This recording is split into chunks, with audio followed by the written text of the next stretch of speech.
Laurent est protestant. Il va au temple parce qu'il est amoureux de la fille du pasteur. Marie-Pierre va à la messe tous les dimanches et anime le catéchisme dans le collège de son fils. Slimane est musulman. Il fait le ramadan pour faire plaisir à sa mère, mais il ne croit pas vraiment en Dieu.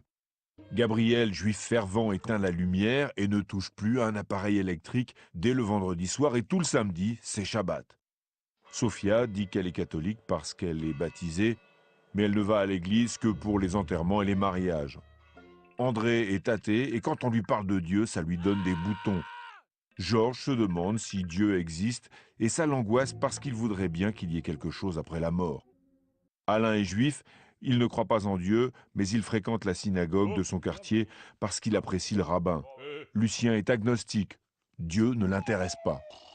Noémie croit en la réincarnation et pense que dans une vie antérieure, elle était une fleur. Abdel, en revanche, prie 5 fois par jour en direction de la Mecque, quand son travail lui en laisse le temps. Pour la majorité des Français, la religion est secondaire. Elle fait simplement partie de leur culture ou de leur passé. Pour d'autres, c'est primordial et ça conditionne beaucoup d'actions dans leur vie. Mais il s'agit de leur vie privée et ça ne regarde qu'eux. La France est un pays laïque, ce qui veut dire que l'État et les institutions religieuses sont séparés.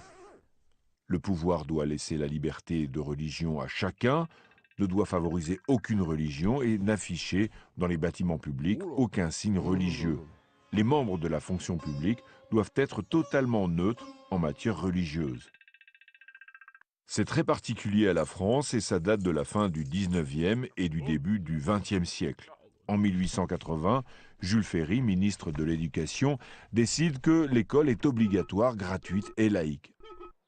Avant cette date, c'était l'Église qui dominait l'éducation, et donc les consciences. En 1905, une majorité républicaine vote la séparation de l'Église et de l'État. L'État ne finance plus l'Église catholique, ne paie plus le clergé et ne considère plus le catholicisme comme la religion officielle du pays.